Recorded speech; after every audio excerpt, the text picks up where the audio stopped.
بیان کیا جاتا ہے کہ ایک گاؤں تھا جہاں قدرت کی بے پناہ نعمتیں تھیں۔ اللہ نے وہاں کے لوگوں کو مالا مال کیا ہوا تھا، لیکن سب سے بڑی اور بری بات یہ تھی کہ وہاں کے بہت سارے لوگ کافر تھے، سوائے کچھ مسلمانوں کے۔ وہ کافر اپنی دولت پر فخر کیا کرتے تھے، کیونکہ ہر ایک دولت مند تھا اور کسی کے پاس پیسوں کی کوئی کمی نہیں تھی۔ وہاں کے سردار کی ایک اکلوتی بیٹی تھی جس سے وہ بے پناہ پیار کرتا تھا۔ اس کی بیٹی بہت زیادہ گھمنڈی اور ظالم تھی۔ وہاں پر جو بھی غریب لوگ تھے وہ صرف مسلمان تھے۔ تمام کافر ایک دوسرے کی مدد کرتے تھے، لیکن مسلمانوں کو دیکھنے والا وہاں پر کوئی نہیں تھا۔ سردار کی بیٹی کو کالے جادو میں مہارت حاصل تھی اور جادو کی وجہ سے وہ غریبوں پر بہت ظلم کرتی تھی۔ تمام مسلمان اس سے بہت زیادہ پریشان تھے۔ وہ لوگوں کو غلام بناتی، مزدور بناتی، اور اگر ان میں سے کوئی اس کی بات نہیں مانتا تو ان کو وہ قیدی بنا کر اپنے اشاروں پر نچاتی تھی۔ جس بستے میں اکا دکا مسلمان تھے جن کا کوئی بھی حال نہیں پوچھتا تھا، کوئی ان کو بچانے والا تک نہیں تھا۔ جب اس سردار کی بیٹی کا ظلم حد سے زیادہ بڑھ گیا تو مسلمانوں میں سے ایک بوڑھے شخص نے اللہ کے حضور گڑ گڑا کر یہ دعا کی کہ اللہ، ہماری نسلیں جو چند ایک یہاں پر بچی ہیں ان نسلوں کو تو بچا لے۔ اس پنڈت کی بیٹی نے ہمارا جینا دشوار کر دیا ہے۔ یہاں کوئی بھی انسان ہمارا حال نہیں پوچھتا، نہ دولت ہے، نہ جسمانی طاقت ہے۔ یا اللہ، ہمارے لیے کوئی ایسا بندہ بھیج دے جو نہ صرف طاقتور ہو بلکہ وہ اس جادوگرنی کو یعنی سردار کی بیٹی کو ہرا بھی دے۔ اللہ نے اس بوڑھے کی دعا سن لی اور یوں اس جگہ ایک اللہ والے کو بھیج دیا، اور وہ اللہ والے ایسے ہی بستی میں داخل نہ ہوئے بلکہ ایک دن کچھ عجیب واقعہ ہوا۔ ان کافروں کا سردار جنگل میں سیر کرنے کے لیے نکلا۔ بڑی شان سے چلتا ہوا وہ سفر کر رہا تھا کہ اچانک ایک زہریلا سانپ اس کے سامنے آ گیا۔ اس زہریلے سانپ نے قریب آ کر اسے ڈس لیا اور وہ بے ہوش ہو کر وہیں گر پڑا۔ اس کے جو غلام تھے، اس کے ساتھی تھے، انہوں نے جب اپنے سردار کی حالت دیکھی کہ ایک زہریلا سانپ کاٹ کر چلا گیا ہے تو فوراً اسے گھر پہنچایا گیا۔ اس لڑکی نے اپنے باپ کی حالت دیکھی تو آس پاس کے بڑے بڑے حکیم بلائے گئے، لیکن عجب بات تھی کہ یہ لاکھ کوششوں کے باوجود بھی زہر کو نکالنے میں ناکام ہو رہے تھے، اور زہر تیزی کے ساتھ اس کے جسم میں پھیل رہا تھا۔ کوئی بھی اس زہر کو جسم سے نکالنے میں کامیاب نہ ہوا، لیکن اسی وقت وہاں ایک درویش کی آمد ہوئی۔ ایک اللہ والے وہاں آ گئے۔ انہیں تو اللہ نے اسی مقصد کے لیے بھیجا تھا کہ ان اللہ کے ولی نے اس کے گھر کے پاس پہنچ کر دروازے کو کھٹکھٹایا۔ نوکروں نے کہا کہ کس سے ملنا ہے؟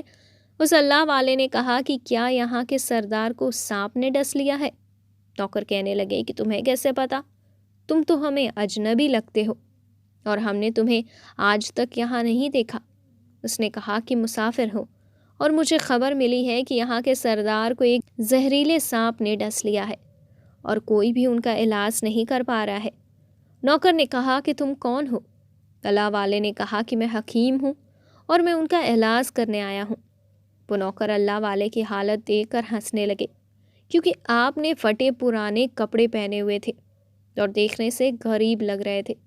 وہ نوکر کہنے لگے کہ تم اتنے بڑے سردار کا علاج کرو گے اور یہاں آس پاس کے بڑے بڑے حکیم بلائے گئے ہیں، پیسوں کی کوئی کمی نہیں ہے ہمارے سردار کو، اور تم جیسے غریب سے وہ اپنا علاج کروائیں گے؟ درویش نے کہا کہ اگر تم چاہتے ہو کہ تمہارے سردار کی جان بچا لی جائے تو پھر مجھے اندر آنے دو۔ وہ غلام کہنے لگے کہ ٹھیک ہے، ہم اندر سے اجازت لے کر آتے ہیں۔ نوکر اندر گئے اور سردار کی بیٹی سے کہا کہ باہر ایک غریب آیا ہے، حلیے سے فقیر لگ رہا ہے، لیکن کہتا ہے کہ میں سردار کا علاج کر دوں گا اور زہر جو تیزی سے پھیلتا جا رہا ہے اس کو نکال کر پھینک دوں گا۔ اس کی بیٹی کہنے لگی کہ ٹھیک ہے، اس کو اندر بلاؤ۔ جب وہ اللہ والے اس گھر میں آئے تو دیکھا کہ سردار زہر کے درد سے تڑپ رہا ہے اور اپنی ٹانگ کو بار بار بستر پر پٹک رہا ہے۔ ان اللہ والے نے اس کے پیر کی طرف دیکھا اور جہاں سانپ نے کاٹا تھا اس جگہ اللہ والے نے تھوک دیا اور فوراً وہاں سے بھاگ گئے۔ اس کے سارے سپاہی اور اس کی بیٹی حیران رہ گئے کہ یہ کون دیوانہ تھا، کمرے میں آیا اور علاج کرنے کی بجائے اس جگہ پر تھوک دیا جہاں پر سانپ نے کاٹا تھا اور بھاگ بھی گیا۔ اس کو کوئی گرفتار کر بھی نہیں سکا۔ اس کی بیٹی غصے سے تلملا رہی تھی کہ اس نے تو گستاخی کی ہے۔ اس نے کہا چلو کوئی بات نہیں، تھوک کو صاف کرو، میں ابھی اسے گرفتار کراتی ہوں۔ لیکن جیسے ہی حکیم نے تھوک کو صاف کرنے کے لیے رومال پکڑا تو وہ حیران ہوتے ہوئے رک گیا۔ اس نے انگلی سے تھوک کو سانپ کے کاٹنے والی جگہ پر اچھی طرح سے مل دیا۔ اس کی بیٹی کہنے لگی کہ آپ یہ کیا کر رہے ہیں؟ اس فقیر بابا نے میرے باپ کی ٹانگ پر تھوکا ہے اور آپ اس تھوک کو مل رہے ہیں۔ حکیم نے اپنے ہاتھ کے اشارے سے پنڈت کی بیٹی کو روک دیا۔ جیسے ہی اس تھوک کو اس سردار کی ٹانگ پر ملا، فوراً ہی زہر کا اثر ختم ہو گیا۔ جو ٹانگ کٹنے کے قابل تھا وہ ٹانگ پہلے والی حالت میں آ گئی، اور پوری ٹانگ جو نیلی ہو چکی تھی اب اصل رنگ پر آ گئی۔ اور جب وہ قبیلے کا سردار ہوش میں آیا تو حیران رہ گیا۔ جب اسے بتایا گیا کہ ایک فقیر بابا کے تھوک کی وجہ سے آپ ٹھیک ہوئے ہیں تو اس نے کہا کہ بھائی وہ تو ہمارے لیے مسیحا ہے، تم لوگوں نے انہیں جانے کیوں دیا؟ جاؤ انہیں لے کر آؤ، انہوں نے تو ہم پر بہت بڑا احسان کیا ہے اور ہم اس کے احسان کا بدلہ ضرور دیں گے۔ اس کی بیٹی جو خاموشی سے اپنے باپ کو دیکھ رہی تھی، اس نے کچھ نہیں کہا۔ گاؤں کے سردار کے کہنے پر سب سپاہی ان اللہ والے کو ڈھونڈنے کے لیے نکلے۔ وہ لوگ چاروں طرف پھیل گئے، لیکن کہیں بھی ان کو وہ اللہ والے نہیں دکھ رہے تھے۔ پھر جب سپاہی جنگل میں داخل ہوئے تو وہاں ایک درخت کے نیچے ایک آدمی کو عبادت کرتے ہوئے دیکھا۔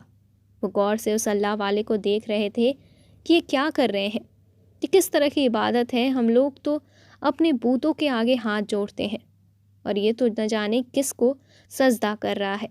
خیر عبادت کے بعد فوراً ان اللہ والے کو پکڑ لیا گیا اور گاؤں کے سردار کے سامنے پیش کیا گیا۔ وہ کہنے لگے کہ آپ کون ہیں، کہاں سے آئے ہیں؟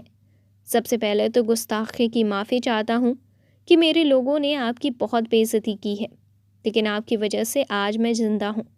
ہم گناہ گاروں کی آنکھیں آپ کو پہچان نہ سکی، اس کے لیے میں معذرت چاہتا ہوں اور آپ سے درخواست کرتا ہوں کہ آپ میری طرف سے یہ قیمتی لباس یعنی کپڑے پہنے اور عربی گھوڑا قبول کیجیے۔ اللہ والے نے مسکرا کر اس کی طرف دیکھا اور بولا کہ یہ گھوڑا اور لباس بہت قیمتی ہے، میں لباس پہن کر اس گھوڑے کے لیے گھاس کاٹوں گا تو کیا اچھا لگوں گا؟ گاؤں کے سردار نے کہا کہ آپ فکر نہ کریں، گھوڑے کے ساتھ نوکر بھی دیے جائیں گے۔ اللہ والے نے کہا کہ اتنے مال و دولت اور نوکروں کے ساتھ میں اکیلا رہوں گا؟ گاؤں کا سردار بولا حضور آپ کی یہ بات سن کر میں سوچ میں گم ہو گیا ہوں، لیکن یہ میری بیٹی آپ کے سامنے ہے۔ بیٹی حیرت سے اپنے باپ کو دیکھ رہی تھی کہ میرا باپ کیا کہنے والا ہے۔ جس نے کہا کہ میری بیٹی جسے آپ نے دیکھ لیا ہے اس کی شادی آپ سے کرا دی جائے گی، مگر ایک شرط ہے، آپ کو اپنے مذہب کو چھوڑنا ہوگا۔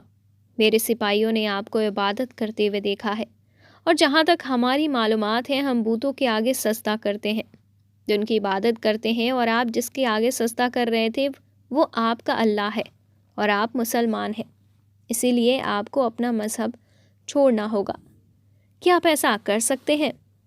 اللہ والے نے کہا کہ مجھے ایک بات بتائیے، آپ مجھ میں سب کچھ دیکھ رہے ہو اور آپ نے مجھے یہ دعا بھی دی کہ میری بہت اولادیں ہو اور آپ کی نسل آپ کی بیٹی سے چلے۔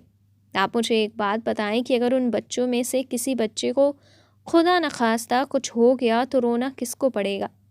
پنڈت نے جواب دیا حضور اگر خدا نخواستہ ایسا ہوا تو رونا تو پھر آپ کو ہی پڑے گا۔ اللہ والے نے مسکرا کر کہا کہ اگر یہ سارا مال لے کر مجھے رونا ہی پڑے گا تو آپ اپنا گھوڑا، اپنی دولت، اپنی بیٹی، ہر چیز اپنے واپس رکھ لو۔ میں خوش ہوں کہ میں ایک مسلمان ہوں۔ اگر یہ تمام چیزیں لے کر مجھے اپنا مذہب چھوڑنا پڑے تو میں اپنی جان دے کر بھی اپنے مذہب کو نہیں چھوڑوں گا۔ جس رب نے مجھے پیدا کیا ہے، کیا اس رب کے دین کو چھوڑ کر آپ کے پاس چلا جاؤں صرف ان چند پیسوں کے لیے؟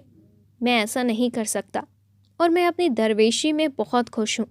اللہ نے مجھے جس مقصد کے لیے یہاں بھیجا ہے بس وہی مقصد پورا ہو جائے۔ گاؤں کے سردار نے پوچھا کہ کیا مقصد ہے آپ کا؟ اللہ والے نے کہا کہ یہاں کے مسلمانوں پر ظلم ہو رہا ہے، بس انہی کے لیے آیا ہوں، اللہ کی مدد سے۔ یہ کہہ کر وہ اللہ والے جانے لگے تو سردار نے درویش کو رک جانے کو کہا اور کہنے لگا کہ میں نے مال دے کر تمہیں آزمایا، تمہیں ہر طرح سے جانچ بھی لیا، پر تم اپنے مذہب کو چھوڑنے پر راضی ہی نہ ہوئے۔ اگر تم یہی سب کرنے آئے تھے تو تمہیں کسی بات کا ڈر نہیں، کہ کیا تم نہیں جانتے ہو کہ ہم کتنے طاقتور ہیں؟ ہماری بیٹی اپنے عمل میں اتنا ماہر ہے کہ تمہیں یہاں کھڑے کھڑے جنگلی جانور بنا سکتی ہے۔ اللہ والے نے کہا کہ اس نے جانور تو کمزور لوگوں کو بنایا ہوگا، یہ مجھے جانور بنا کر دکھائے۔ اس سے پہلے کہ گاؤں کا سردار اپنی بیٹی سے کہتا کہ اس پر وار کرو، اللہ والے نے جادوگرنی پر ایک پھونک ماری اور وہ اسی وقت ایک بڑی سی چھپکلی بن گئی۔ وہ کچھ نہیں کر پا رہی تھی۔ وہ چھپکلی اتنی بڑی تھی کہ وہاں پر جتنے بھی انسان کھڑے تھے ان سب میں اونچا قد اسی کا تھا۔ وہ چھپکلی اللہ والے کے پاس آنے لگی اور اپنا زہر ان پر اگلنا چاہتی تھی، تو اسی وقت انہوں نے اس کے منہ پر تھوک دیا۔ تھوکنے کی دیر تھی کہ وہ جلنے لگی۔ وہ تھوک کیا تھی؟ تیزاب تھا، جس سے اس کا آدھا چہرہ پگھل رہا تھا۔ اس کا چہرہ جل کر کالا ہو رہا تھا اور وہ مرنے والی ہی تھی کہ سردار دوڑتا ہوا آیا اور ان کے قدموں میں گر گیا اور معافی مانگنے لگا اور کہنے لگا کہ حضرت، اس گستاخی کے لیے آپ مجھے معاف کر دو۔ میں نے سچ میں آپ کو بہت ہی کمزور سمجھا اور آپ کے مذہب سے آپ کو ہٹانا چاہا۔ اگر میری بیٹی ٹھیک ہو جائے گی تو میں سچ کہتا ہوں کہ ہم یہاں جتنے لوگ موجود ہیں یہ پوری بستی مسلمان ہو جائے گی۔ اللہ والے نے کہا کہ ہم تمہیں اپنے دین میں شامل کرنے کے لیے یہ نہیں کہہ رہے، بلکہ تم لوگ ہمارے مسلمان بھائیوں پر جو ظلم کرتے ہو اس ظلم کو ختم کرنے آئے ہیں۔ تمہارے دین میں زبر نہیں، ظلم نہیں۔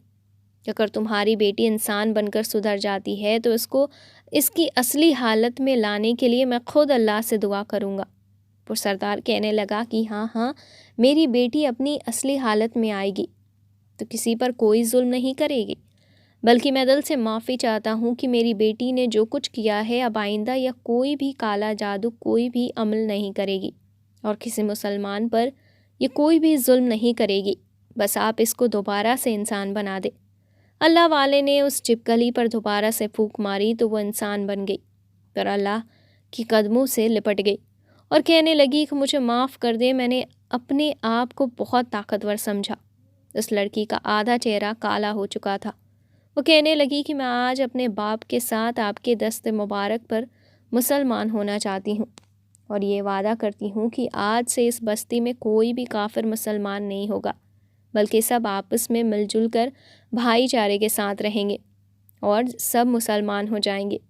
اور یوں ایک اللہ والے کے ہاتھوں پر پنڈت اور اس کی بیٹی نے اسلام قبول کیا اور پھر پنڈت نے اللہ والے سے اپنی بیٹی کی شادی کرا دی اور بستی میں امن و امان قائم ہو گیا۔ تو دوستو، کیسا لگا آپ کو یہ واقعہ؟ کامنٹ سیکشن میں ہمیں ضرور بتائیں۔ ساتھ ہی چینل کو سبسکرائب کریں اور ویڈیو کو لائک کریں اور سبسکرائب والے بٹن کو بھی دبائیں اور بیل آئیکن کو بھی دبائیں۔ ہم ملتے ہیں نیکسٹ ویڈیو میں نئے واقعے کے ساتھ، تب تک کے لیے شکریہ۔